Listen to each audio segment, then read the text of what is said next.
Are you finally giving in to the idea of moving to Florida this year? Well, good for you.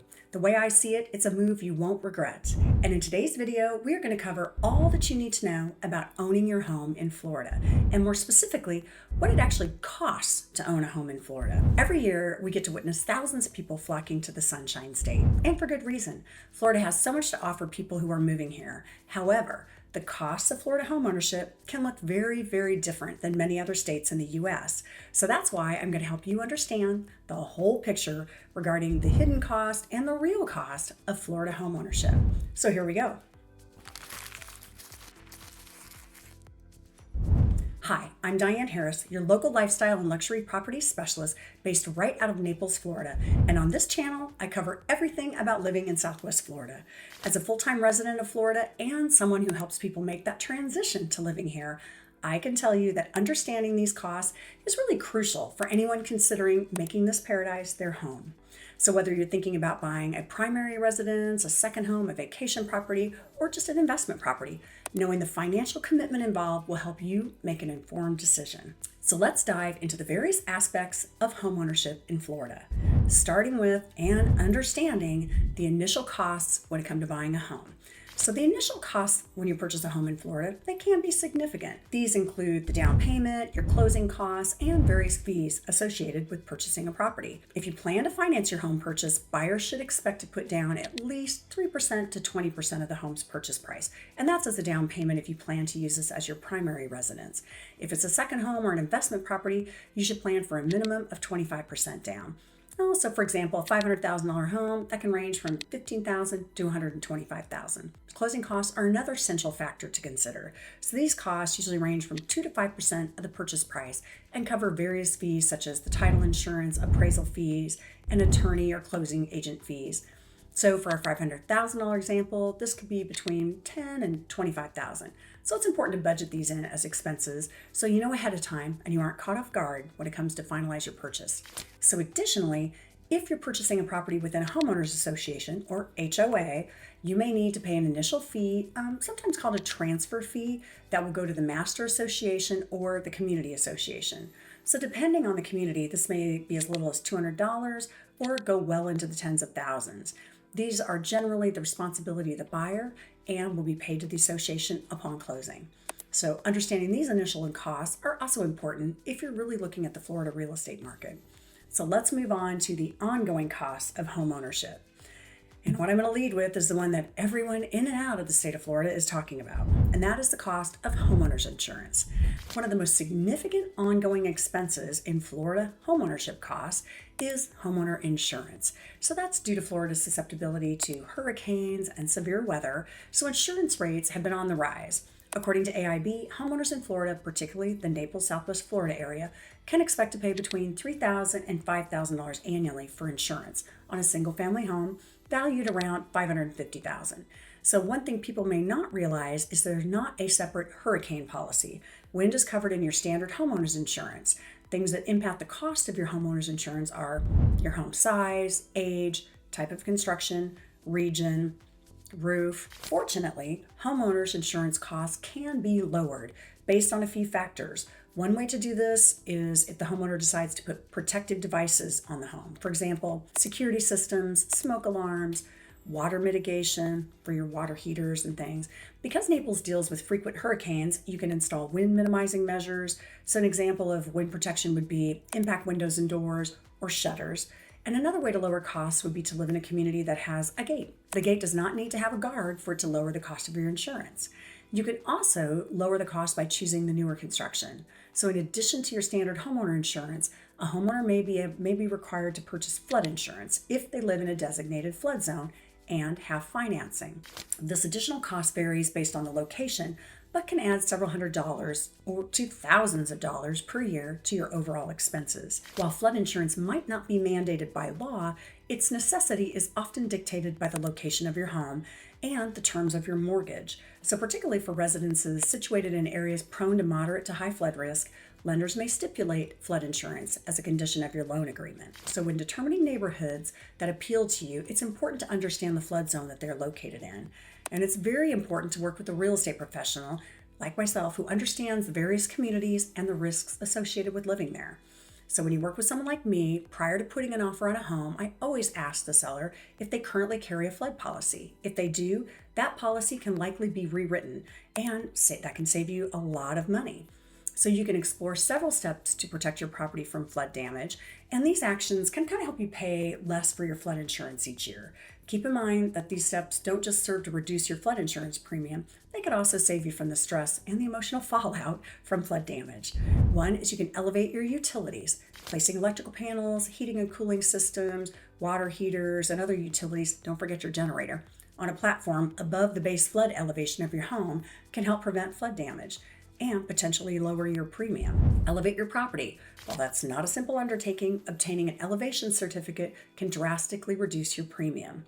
What about maintaining or installing flood openings? Flood openings allow water to drain out of your home, potentially reducing the amount of damage that could happen. And you can increase your deductible. Just like with homeowners insurance, a higher deductible generally leads to lower premiums because you agree to cover more of the cost of repairs in the event of a claim. And another thing to consider is that while condo owners typically pay less for their insurance, around $1,600 to $3,500 annually, they might still face higher premiums for the community, impacting their HOA fees depending on their building's location and age, roof, etc.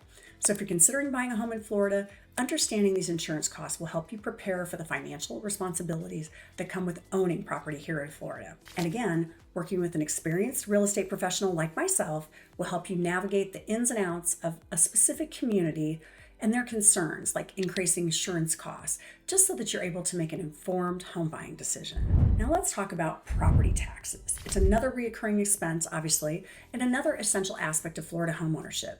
So Florida property taxes average around 1% of your home's assessed value annually. For example, if you buy a $500,000 home, you can expect to pay approximately $5,000 each year in property taxes.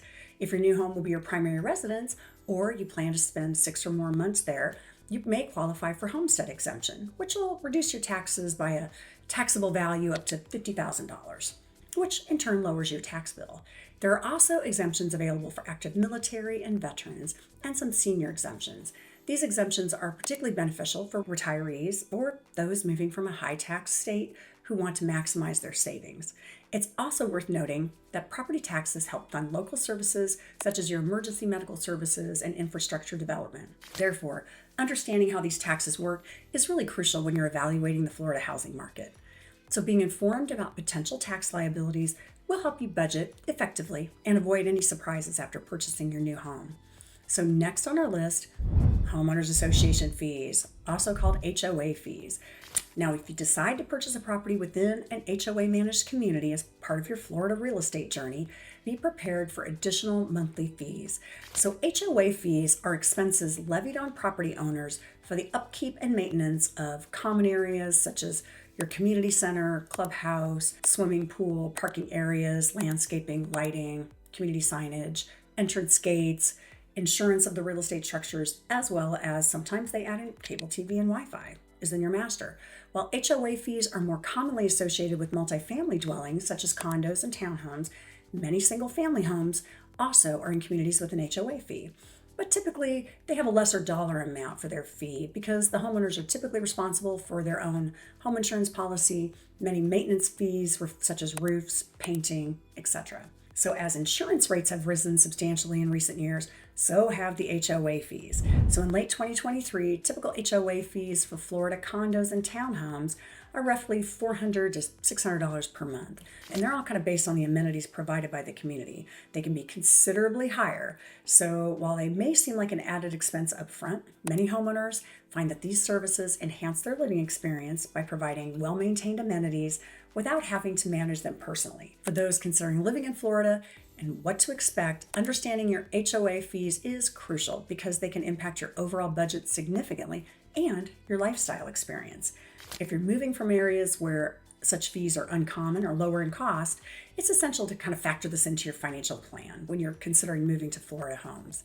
So one of the unpleasant fees or expenses that you may have come across or heard about in Florida is homeowner assessments. So assessments are different from HOA fees in that they are one-time fees that are assessed to the homeowners for such things as repairs, such as cleanup post-hurricane or repairing storm damage. Capital improvements is another reason you may be levied an assessment. This could be renovating the community clubhouse, fitness center, adding additional pickleball courts, etc. Another reason for an assessment is to build up the reserve fund for future repairs or improvements. So when purchasing a home in a community with a mandatory HOA, make sure that you work with a realtor, again like myself, who's experienced in dealing with HOAs and assessments and is able to help you understand the financials, the budgets, and whether there were any recent assessments and are they paid.